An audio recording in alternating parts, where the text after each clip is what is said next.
পূর্বে যে আপনার রাজ্য আছে নর্থ ইস্টের, সেই 7 রাজ্যের যে যে বিদ্রোহ, সেই বিদ্রোহকে ঘিরে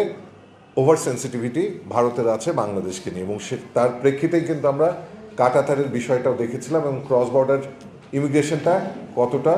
সেন্সিটিভিটি ক্রিয়েট করেছিল 80-র দশকে বাংলাদেশ ভারত সম্পর্কে। এবং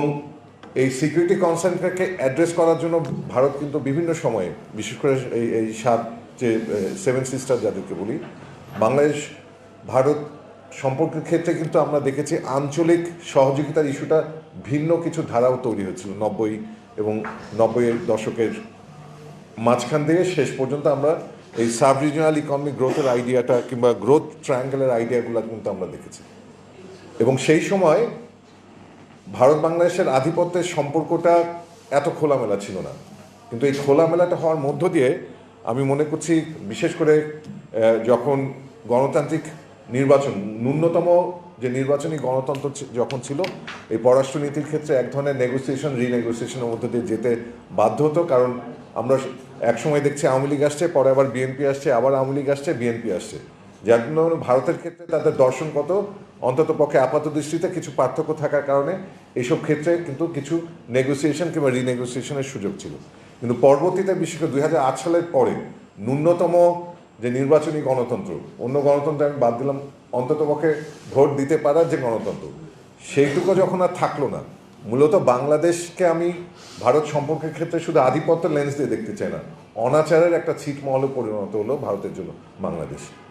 অনাচারের ছিটমহল কেন? আধিপত্যের আমরা যদি বর্ণনা করি, আমরা জানি যে রাজনৈতিক আধিপত্য বলতে কী বুঝি। অনাচারের ছিটমহল এই জন্যে যে তার আধিপত্যের মানে এত বেশি প্রবল হলো, তাতে বাংলাদেশের ফিজিক্যাল এক্সিস্টেন্স এই অর্থে, তার প্রকৃতি অর্থে, তার মানুষ অর্থে, আমরা যদি রামপালকে বিবেচনায় নিই, আমরা যদি নদীগুলোকে বিবেচনায় নিই, এগুলোর ফিজিক্যাল এক্সিস্টেন্স কিন্তু ঝুঁকির মধ্যে পড়ে গেল, এবং সীমান্ত হত্যা নিয়মিত ঘটতে থাকলো, যার ফলে যেটাকে ভারত নিরাপত্তা আঙিনা হিসেবে দেখছিল, সেটা আসলে পরিবর্তিত হয়ে একটা আধিপত্য এবং অনাচারের ছিটমহলে পরিণত হয়েছে, বিশেষ করে এই স্বৈরাচারী আমলে। এবং সেই ছিটমহলের দায়িত্বে যিনি ছিলেন, এখন ওনাকে তারা সুরক্ষা দিচ্ছেন ভারতে।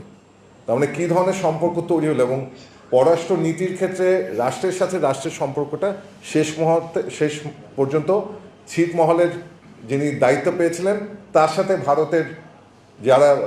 শাসক আছেন, তাদের ব্যক্তিগত সম্পর্কটা অত্যন্ত গুরুত্বপূর্ণ হয়ে গেছিল। তার মানে রাষ্ট্রের সাথে রাষ্ট্রের সম্পর্কটা নন এক্সিস্টেন্ট হয়ে গেছে অনেক ক্ষেত্রে। এবং